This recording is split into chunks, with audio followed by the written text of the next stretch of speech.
Vous écoutez Odile, le podcast, une production de la plateforme francophone des initiatives de lutte contre la désinformation.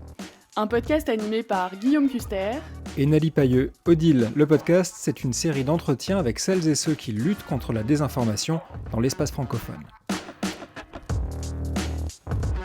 Bonjour à toutes et bonjour à tous et bienvenue dans ce premier épisode de la deuxième saison d'Odile, le podcast. Odile, c'est la plateforme francophone des initiatives de lutte contre la désinformation. Elle accueille et met en valeur celles et ceux qui luttent contre les désordres de l'information dans les 88 pays de la francophonie. Et tout au long de cette année, nous accueillerons des invités de différentes régions du monde qui luttent contre la désinformation à leur manière. Journalistes, vérificateurs, décideurs publics, acteurs de l'éducation aux médias ou encore enquêteurs en source ouverte. N'hésitez pas à vous abonner sur vos plateformes de podcast préférées pour ne pas manquer la sortie de notre épisode mensuel. Et comme d'habitude, je suis en compagnie de Nelly. Bonjour Nelly. Bonjour Guillaume. Alors dans cet épisode, nous allons parler journalisme scientifique et plus précisément journalisme scientifique et désinformation. Comment le Covid a changé la donne, quelle place pour la science dans la lutte contre les fausses nouvelles, comment éduquer le public à se méfier des pseudosciences. Avec nous, pour en parler, trois invités de marque, Nelly. Oui, merci Guillaume. Nous avons le plaisir aujourd'hui d'accueillir trois invités qui nous viennent de trois pays différents de la francophonie. Nous avons avec nous Mardoché Boli, qui nous vient du Mali. Il est journaliste scientifique, vérificateur des faits et entrepreneur, et il est correspondant au Mali pour PESACHEC. À ses côtés, nous accueillons Kossi Elom Balao, qui est membre du réseau des journalistes scientifiques d'Afrique francophone, qui nous vient du Togo, et que l'on peut féliciter parce qu'il a eu la semaine dernière le prix du meilleur journaliste de son pays. Félicitations à vous, Kossi. Et enfin, pour terminer, nous avons avec nous Pascal Lapointe de l'agence Science Presse qui nous vient du Québec. Pascal Lapointe est journaliste scientifique depuis près de 20 ans. Il travaille à l'agence Science Presse qui est un média indépendant et qui est la seule agence de presse scientifique au Canada. Pour commencer, Pascal, je vais me tourner vers vous. Vous êtes journaliste scientifique depuis longtemps et la pandémie de Covid est passée par là. J'imagine qu'elle a dû apporter quelques modifications dans votre métier, dans votre manière de travailler. Quelles leçons vous tirez de cette pandémie de Covid? Ouais, ben, les leçons sont multiples, hein. Il y a un journaliste américain que j'aime bien, Ed Young, qui a appelé ça une omnicrise, c'est-à-dire qu'une crise qui n'était pas seulement une crise sanitaire, mais qui touchait à la politique, à l'économie. Et ça, c'est une chose que j'ai constaté que ça nous a permis de donner comme leçon à nos collègues journalistes généralistes. C'est que le journaliste scientifique, c'est pas juste de rapporter une recherche ou de décoder le jargon, c'est de placer la science dans son contexte. Et bon, ben, si c'était vrai il y a 10 ans ou 15 ans, quand on parlait de recherche en santé ou en physique ou quoi que ce soit, ça a été plus vrai que jamais avec cette pandémie-là parce qu'on était confrontés. Il suffisait pas d'expliquer c'est quoi un virus ou pourquoi c'est important de savoir que c'est un virus. Il fallait expliquer pourquoi c'est important de ventiler des classes, par exemple, ou pourquoi c'est important d'investir dans telle chose plutôt que telle chose. Il y avait des explications du contexte à donner chaque fois qu'on parlait de chiffres. Hein, c'est le fameux pourquoi est-ce que c'est normal qu'il y ait des vaccinés qui soient à l'hôpital et pourquoi ça ne prouve pas que le vaccin n'est pas efficace. Bref, il y a eu plein de choses pour lesquelles les journalistes scientifiques se sont révélés comme des acteurs qui avaient un rôle peut-être plus important qu'on le soupçonnait à jouer dans l'espace médiatique, parce que très souvent, le journaliste scientifique a été un peu le parent pauvre dans les médias, mais là, pendant ces 3 années-là, on a été occupé mon Dieu, comment dire, plus que jamais. On n'a jamais vu ça, un sujet scientifique occuper autant de place dans les médias pendant aussi longtemps. Alors que si, depuis le Togo, comment avez-vous vu le Covid, la pandémie et ses conséquences sur le traitement en tant que journaliste scientifique? Au Togo, comme dans tous les pays, la pandémie a été vécue comme un moment charnière, surtout pour la simple raison que les journalistes n'étaient pas préparés à faire face à une pandémie pareille. D'abord, la pandémie, elle était déroutante. Beaucoup de journalistes n'étaient pas préparés à faire face, à couvrir la science. Et voilà, du jour au lendemain, on ne peut plus aller sur le terrain, travailler comme on le faisait, tendre des micros à des personnes comme c'était le cas avant l'arrivée de la Covid.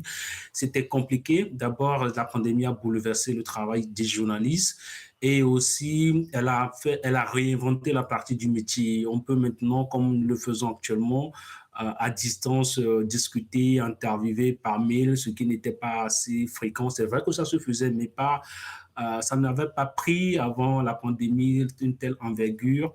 Et aussi, la difficulté principale a été le fait que, surtout chez moi, il y a très peu de journalistes scientifiques et les rédactions étaient appelées à couvrir une crise aussi majeure alors qu'on n'a pas de journalistes scientifiques, on n'a même pas de desk scientifique. Alors comment ça se fait? Comment on arrive à apporter une information qui soit autant fiable, qui soit essentielle en cette période où l'information est une question de vie ou de mort? En période pandémique, les journalistes ou les rédactions ont été confrontées à ce défi majeur. Et c'est l'une des raisons pour lesquelles nous, par exemple, avec le Centre international pour les journalistes qui est basé à Washington, nous avons lancé un forum qui rassemble actuellement plus de 3000 journalistes francophones où j'ai animé plus de 100 webinaires, plus de 100 formations sur la couverture de la pandémie et en invitant chaque semaine, par exemple, un expert pour aider les journalistes, un expert ou un scientifique ou un journaliste expérimenté ou chevronné pour partager des bonnes pratiques avec les confrères parce qu'on en avait tellement besoin. Mais ce qu'il faut, la bonne nouvelle pour moi en tant que journaliste scientifique au cours de cette pandémie, c'est que la crise a permis de révéler que le public a soif d'une actualité scientifique. C'est une bonne nouvelle. Alors vous l'avez évoqué il y a une seconde, c'est le fait que la désinformation peut tuer. En l'occurrence, très concrètement pendant la pandémie, c'était le cas. Est-ce que vous avez des exemples en tête de désinformation qui circulaient? On a en tête encore des souvenirs de remèdes miracles et évidemment inefficaces contre la Covid. Qu'est-ce qui circulait au Togo et contre quel type de désinformation vous avez dû lutter? La plupart de ces désinformations-là circulaient via WhatsApp. C'était la première plateforme sur laquelle ça pouvait se trouver parce que c'était simple d'usage pour nos grands-mères, même qui n'ont pas mis pied à l'école. Et ces informations consistaient à consommer de l'ail pour se prémunir contre le Covid-19, à consommer par exemple aussi du gingembre. Et à un moment, le gouvernement avait contraint les populations à aller se faire vacciner. Alors, il y avait des informations comme quoi oui, allez vous faire vacciner, mais après, écrasez du charbon et buvez du charbon. Le charbon permet de vous désintoxiquer. Et moi, j'ai eu même un débat avec mon propre père qui m'a envoyé une information. J'ai dit non, papa, attends, c'est une mauvaise information. Ça, ce n'est pas vrai. D'abord, je demande, papa, qui t'a envoyé le message? Tu as trouvé le message. En fait, repister et remonter jusqu'à la source de l'information. Ça, c'est la vérification des faits, c'est l'ADN du journalisme. Donc, c'était des pratiques que j'avais partagées, par exemple, avec les parents. Mais il faut dire qu'en gros, il y avait beaucoup, non pas seulement sur les réseaux sociaux, la désinformation aussi, c'est au niveau, par exemple, des tradithérapeutes. Ce n'est pas vraiment courant chez vous en Europe où vous avez des personnes qui ne sont pas passées par un cursus universitaire, qui connaissent seulement des vertus thérapeutiques aux herbes et qui vous disent, mais attendez, venez chez moi, moi j'ai des tisanes, il suffit de le prendre et puis c'est fini, vous n'avez pas le Covid. Et puis, il y avait aussi cette information comme quoi la pandémie ne tuait qu'en Europe, que c'est une invention européenne, que ça n'existe pas en Afrique, que les Africains n'en meurent pas. La preuve, l'OMS avait annoncé l'apocalypse pour l'Afrique, ça ne s'est pas passé. Donc, c'était vraiment un vrai challenge qui se passait sur les réseaux sociaux et vous savez, c'est compliqué de pouvoir répondre au flux important de messages qui circulaient tous les jours. Quel est votre point de vue, Mardoché, sur cette question? En tant que journaliste scientifique, je dirais clairement que au niveau du Mali, la pandémie de Covid-19 nous a permis, c'est vrai, ça a été une maladie où il y a eu beaucoup de décès au Mali, notamment dans d'autres pays. Je voudrais profiter de l'occasion pour souhaiter toutes les condoléances à toutes les familles éplorées. Mais déjà, au niveau du journal scientifique et technique du Mali, la pandémie de Covid-19 nous a permis de plus nous rapprocher des chercheurs, des scientifiques. Ça nous a permis d'avoir une relation encore plus approfondie, plus resserrée avec nos scientifiques. Parce que le GSTM, donc le journal scientifique et technique du Mali, a été pour eux une aubaine ou, je dirais, une meilleure plateforme où ils s'exprimaient librement dans un français facile et ça permettait aux populations de mieux nous suivre et d'avoir plus d'informations sur la maladie. Pascal, je me tourne vers vous. L'agence Science Presse a été fondée en 1978. Vous, vous êtes journaliste scientifique depuis plus de 20 ans. Il y a beaucoup de personnes qui ont l'impression que les journalistes qui ont pris connaissance en tout cas, que les journalistes scientifiques existaient avec la pandémie de Covid-19, ce qui a, rebattu les cartes et rejoué la place de ces journalistes au sein des rédactions. Selon vous, est-ce qu'il faut, maintenant qu'on a vu cette pandémie passer, un journaliste scientifique dans chaque rédaction? Ah oui, tout à fait. C'est un combat que je menais longtemps avant la pandémie. C'est même il en faudrait même 2 ou 3 dans chaque rédaction. Voyez-vous, beaucoup de journalistes généralistes ont ce défaut de traiter la science comme si c'était un débat politique et des relationnistes du pétrole, des relationnistes du tabac en ont amplement profité depuis les années 50. Ils créaient cette illusion que, la science n'est pas encore sûre si le tabac cause le cancer, donc avant de légiférer, traitons ça comme un débat, deux opinions égales. Et beaucoup de journalistes économiques ou de journalistes politiques sont malheureusement tombés dans le piège parce que pour eux, une opinion d'un scientifique ou une étude d'un scientifique, ça se confond. Alors oui, des journalistes scientifiques, il en faudrait dans chaque rédaction, il en faudrait plus. Et mon espoir, c'est que la COVID a été un révélateur à ce sujet-là, que beaucoup de rédactions aient compris qu'est-ce qui distingue une information scientifique d'une information politique? Pourquoi une étude c'est important et pourquoi toutes les études n'ont pas une valeur égale et pourquoi un scientifique et un expert c'est pas la même chose? Qu'est-ce qu'on veut dire quand on parle de consensus? Plein de notions qui sont évidentes pour des journalistes scientifiques, mais qui sont obscures pour des journalistes généralistes parce qu'ils n'ont pas étudié en sciences ou parce que c'est dans l'ADN du journaliste de traiter toutes les opinions sur un pied d'égalité. Alors, si la COVID a pu avoir cet effet bénéfique de faire prendre conscience qu'il faut traiter l'information scientifique différemment, ben, on pourra dire au moins il y aura eu un avantage à la COVID.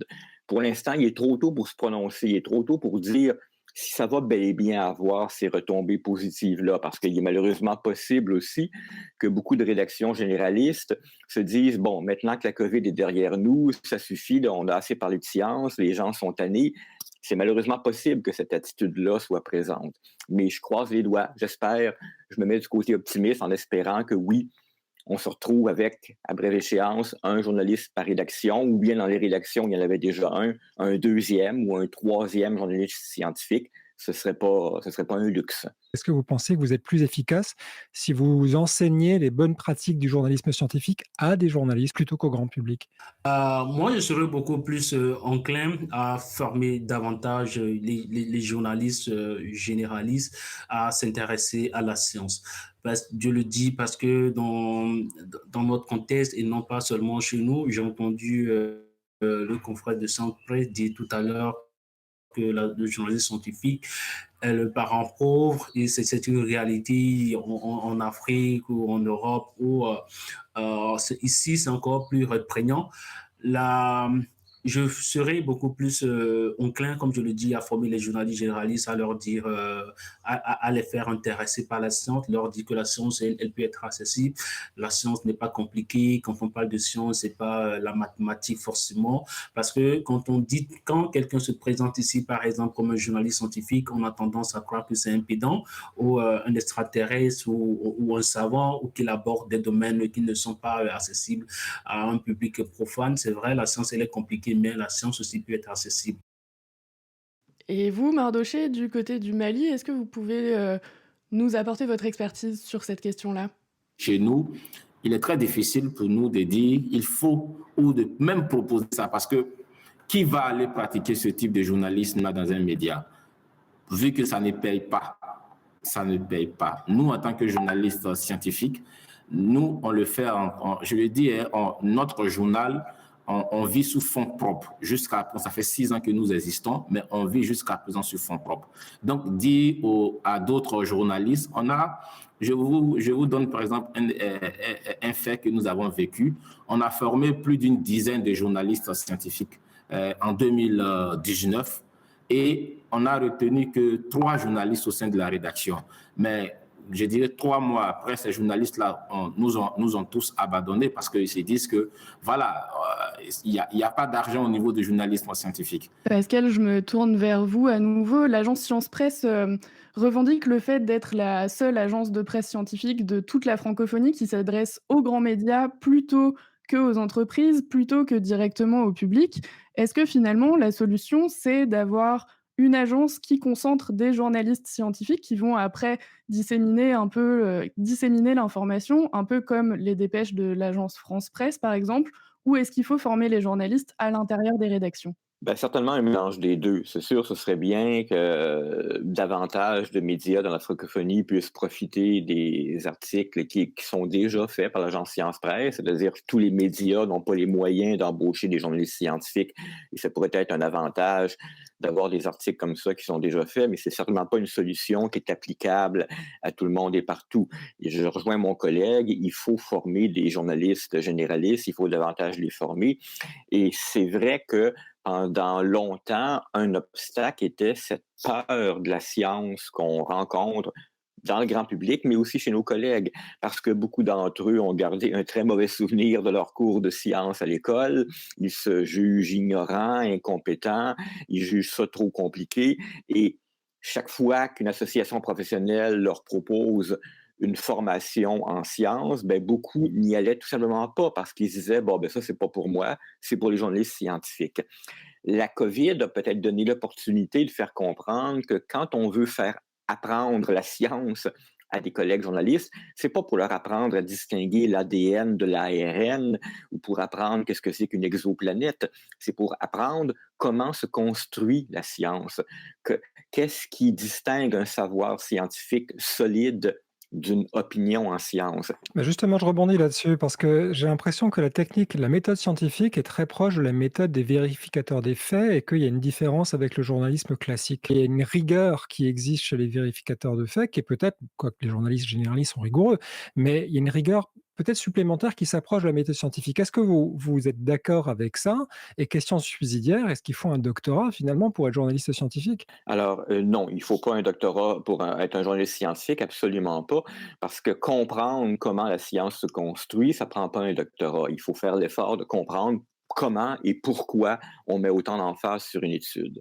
Mais cela étant dit, cette comparaison que vous faites entre le vérificateur de faits et le scientifique, elle a beaucoup de sens parce que dans le cas du détecteur de rumeurs, notre rubrique de vérification des faits à l'agence Science Presse, on s'est rapidement rendu compte qu'il fallait absolument écarter tout ce qui est opinion. Et donc, on ne pouvait pas, en aucun cas, il n'y a aucun sujet depuis 6 ans qu'on fait cette rubrique-là pour lequel on peut démarrer un article par une opinion en disant ah, tel expert a dit telle chose. Il faut toujours qu'on commence la recherche par est-ce qu'il y a des études là-dessus? Et si jamais il n'y a pas d'études, ben, ça va devenir un peu le cœur de l'article pour dire ben voilà, un tel a affirmé telle chose, mais il n'existe aucune étude pour appuyer ses dires. Kossi Balao, votre avis vu du Togo? À cette question, je renvoie surtout les confrères à un excellent papier qui a été réalisé par le journaliste scientifique de ID News. Un journaliste scientifique n'est pas un scientifique. Il faut dire aux journalistes qu'un journaliste scientifique n'est pas forcément un scientifique. De la même manière qu'on ne demande pas à un journaliste économique d'être un homme d'affaires économique ayant fait des preuves, ayant réussi avant d'exercer le journalisme économique ou à un journaliste culturel de savoir danser ou de savoir chanter. C'est la même chose en fait pour le journaliste scientifique. Un journaliste scientifique n'est pas à la base un scientifique, mais un journaliste scientifique qui a faire un cursus en sciences ou qui a un background scientifique, c'est un excellent atout qui lui permet de mieux comprendre, par exemple, de mieux comprendre la science, de mieux comprendre son fonctionnement. Mais la condition pour exercer le journalisme scientifique, c'est qu'il faut d'abord être un journaliste et après, voilà, un journaliste qui ne couvre que les questions de la science, un journaliste qui comprend la science parce que c'est tellement important de comprendre la science parce que une publication scientifique est codifiée. La science a ses codes, comprendre les codes du savoir, la méthode scientifique, la démarche scientifique, la rigueur scientifique avant de se lancer dans ce domaine. J'aimerais vous poser la question de l'accessibilité du journalisme scientifique. Il y a un côté rébarbatif, en tout cas une étiquette, une réputation rébarbative qui est associée au journalisme scientifique, probablement malgré elle, et on va vous entendre pour les arguments en sa défense. Comment est-ce qu'on peut rendre le journalisme scientifique accessible au grand public? Pour moi, tout simplement, il faut écrire Mardoché Boli. dans un français facile, tout simplement. C'est écrire dans un français facile, mais ne pas aussi tomber dans, je dirais, dans la simplicité. Et écrire de façon, je dirais, bon, comme on le dit chez nous ici, terre à terre, pour que celui même qui n'est pas allé à l'école, lorsqu'il lit, il vous comprend. Et pour moi, c'est ça en fait. Et c'est ce qu'on enseigne à tous nos journalistes. Parce que vous savez, au Mali, les gens écoutent plus les radios que même regardent la télévision. J'ai dit, et l'accès à la connexion Internet est encore, je dirais, à l'état rudimentaire.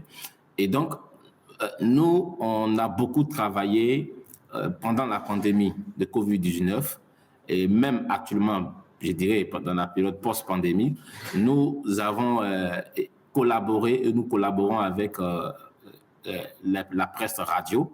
Nous avons signé un cadre de partenariat avec 2 radios, une télévision qui reprend nos publications et souvent qui nous invitent dans des émissions qu'ils ont appelées à leur niveau des émissions scientifiques, même si dans certains, on considère que nous, en tant que journalistes scientifiques, ce n'est pas trop scientifique, mais pour eux, c'est aussi l'occasion pour nous, je dirais, de faire parler les scientifiques.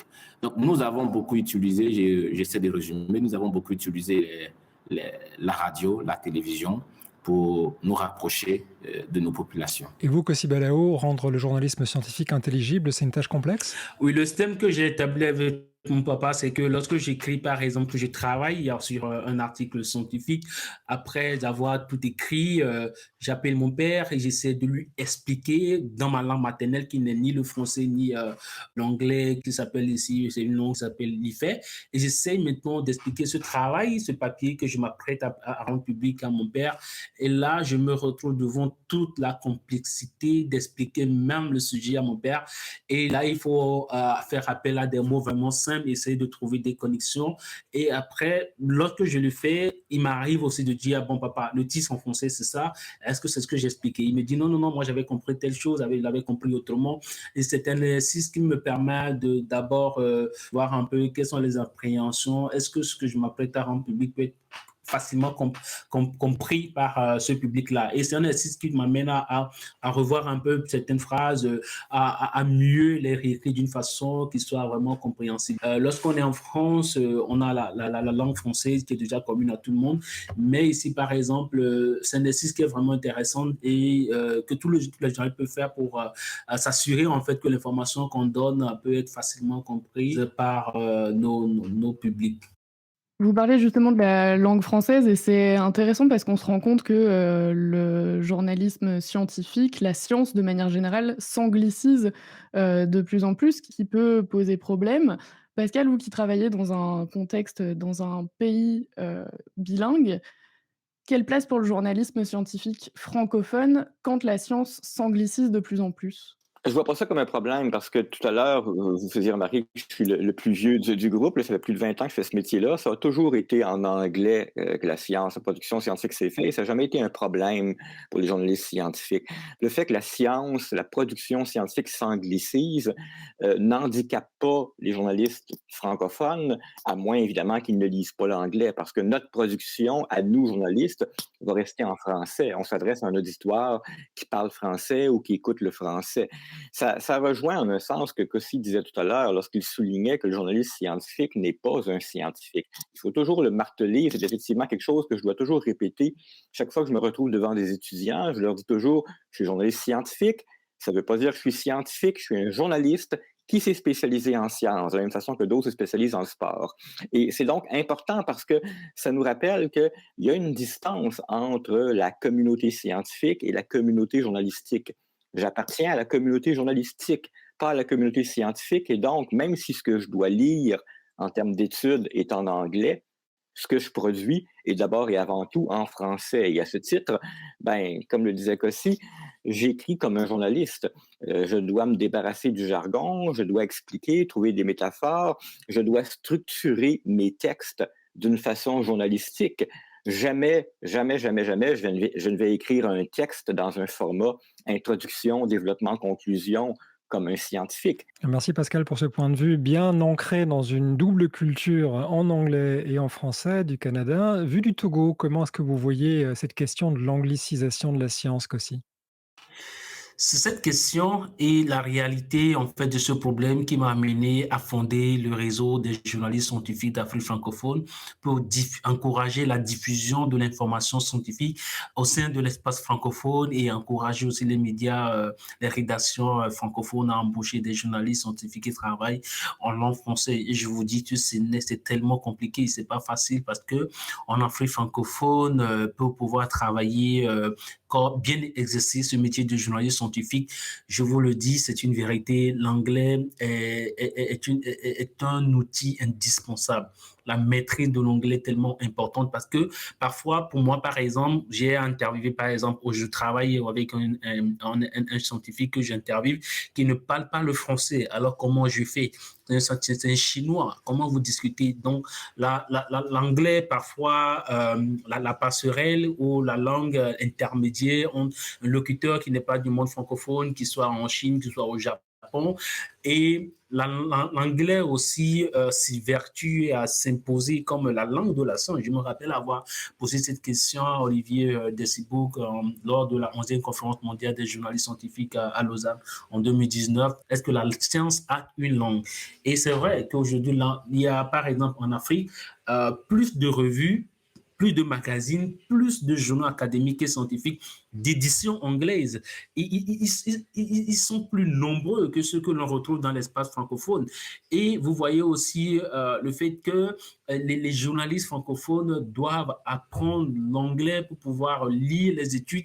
Vous prenez par exemple des revues de Lancet, les revues médicales, la plupart sont éditées en anglais. Donc l'anglais, forcément, il y a une barrière linguistique pour les journalistes francophones, mais cela ne veut pas dire que la science ne se fait pas aussi en français, parce que nos locuteurs, nos lecteurs, nos téléspectateurs ne comprennent pas l'anglais. Donc, pour le journaliste, c'est un outil indispensable, mais à notre niveau, il faut aussi parfois apprendre cette langue et essayer maintenant de s'adresser à nos publics qui ne comprennent pas l'anglais. Mais en fait, c'est tout cela que nous essayons aujourd'hui de revoir. Et je ne sais pas si vous avez aussi appris l'initiative de Global Africa, une revue pluridisciplinaire qui a été lancée en cette année, je crois, en mars 2022 à Dakar, une revue qui fait interview, qui permet aux chercheurs, aux universitaires francophones de pouvoir diffuser leurs recherches en langue française. Donc, c'est quelque chose qui se construit petit à petit et qui va changer au fil du temps. On mettra bien sûr tous ces liens-là dans la description de ce podcast.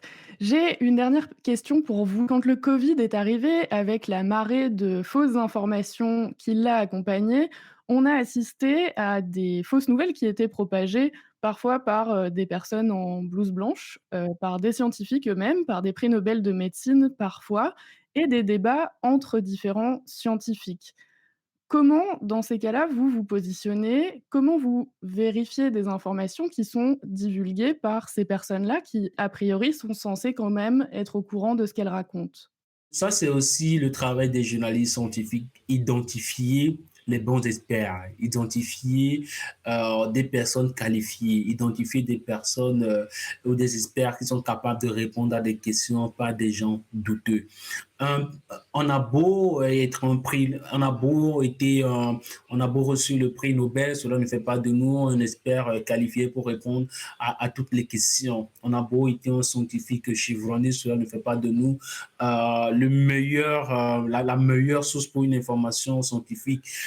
Parfois, pour les journalistes scientifiques, il faut pouvoir identifier la personne qui, dans le domaine dans lequel on travaille ou sur le sujet sur lequel on travaille, a fait plusieurs publications, pas seulement pour l'entreprise ou pour l'organisme qu'il emploie, mais quelqu'un qui, dans le domaine, est une personne vraiment qualifiée, qui a fait plusieurs études et sur lesquelles il y a eu du sérieux et de la rigueur. Et aussi parfois, il arrive que si le scientifique lui-même, il est sérieux lorsque vous lui faites une demande, moi ça m'est arrivé qu'un scientifique me dise clairement qu'aussi cette question est hors de mes compétences et je ne peux répondre. Je te suggère de contacter telle personne qui lui actuellement travaille. Vous voyez, il faut pouvoir identifier le bon expert, il faut pouvoir identifier la bonne source pour parler vers des gens douteux. Donc on a eu cette marée d'informations et que des soi-disant pseudo-scientifiques se permettent de dire des choses qui ne sont pas conformes à la science. Le travail du journaliste, c'est de vérifier. C'est l'ADN même du journalisme. Vérifier, remonter jusqu'à la source, aller lire des publications sur ce scientifique. Essayer aussi parfois de voir est-ce que ce scientifique, même s'il est sérieux, est-ce qu'il n'a pas des conflits d'intérêts quelque part? Est-ce qu'il ne travaille pas peut-être? Est-ce qu'il n'a pas des raisons de dire ceci ou cela? Est-ce qu'il n'est pas préfinancé par quelqu'un pour dire... Parce que même lorsque ça arrive que les conflits d'intérêts interfèrent avec la science, ce qui est important pour les journalistes, que ce soit en période de Covid-19, que ce soit en période de pandémie ou en période post-pandémique, c'est de se demander qui sont les auteurs de cette étude, par exemple, et qui sont illustrés par des publications sérieuses. Quelles sont les autres publications de ce scientifique? Quelle méthodologie? Pourquoi ce cadre expérimental? Où est-ce que c'est publié? Y a-t-il des commentaires de pairs? Qu'en pensent d'autres auteurs du même champ que répondent les auteurs de l'étude? Est-ce que les réponses que ce scientifique me donne conviennent-elles? Voilà autant de questions qu'il faut se poser pour s'assurer en fait qu'on n'est pas en train de relayer une information fausse. Comme je le dis, cela est autant valable qu'on soit en période de pandémie ou qu'on soit en période de post-pandémie. Se poser toujours les bonnes questions. Ça me fait penser à la question du processus rédactionnel, en fait. Il y a plusieurs mondes dans le journalisme et plusieurs pratiques selon les cultures, les continents et les pays aussi parfois, notamment la relecture. Pascal, est-ce que vous avez une politique de relecture par des pairs au sein de votre rédaction où chaque article est systématiquement relu? Ce n'est pas le cas dans toutes les rédactions. Oui, on a effectivement ça. En particulier, les textes de détecteurs de rumeurs sont systématiquement relus par un deuxième ou même parfois un troisième journaliste. C'est important à cause de la nature de la chose. On veut que le texte du détecteur de rumeurs, on veut que si on dit qu'une chose est fausse, on veut être sûr que ce soit bien compris comme tel à la lecture. Donc, qu'un lecteur extérieur qui n'a pas fait la recherche soit d'accord pour dire « OK, d'accord, avec ce que tu donnes comme source, tu peux effectivement donner ce verdict-là. » Et on veut aussi que ce soit clair pour le lecteur, parce qu'on ne s'en cache pas. Ce sont des textes de vérification qui sont plus... ce sont des textes qui, à la lecture, peuvent être plus ternes. On n'a pas de choses spectaculaires, on n'a pas beaucoup de narration dans ces textes-là, donc on essaie de ne pas endormir le lecteur, littéralement. C'est quelque chose qui devrait se faire dans toutes les rédactions, de toute façon. C'est quelque chose qu'on essaie de faire avec tous les articles, je pense, dans tous les médias, mais le manque de temps, le manque de ressources fait en sorte que des fois, on va au plus près. C'est de tout temps, dans les quotidiens, il y avait ce qu'on appelle le pupitre. Ce sont ces journalistes de la rédaction dont la tâche est de mettre les textes en page. Il y avait donc de tout temps minimalement un deuxième lecteur avant la mise en ligne. Mais on est conscient qu'avec la crise des médias, ce sont des choses qui sont parfois balayées sous le tapis. Ça ne devrait pas être le cas, mais ça l'est, malheureusement. Merci à tous les trois d'avoir participé à ce podcast. Nous avions avec nous depuis le Togo Kossi Elom Balao, président du réseau des journalistes scientifiques d'Afrique francophone, Pascal Lapointe qui nous appelait du Canada, rédacteur en chef de l'agence Science Presse, et Mardoché Boli, directeur du journal scientifique et technique du Mali. Merci à tous les trois. Merci beaucoup.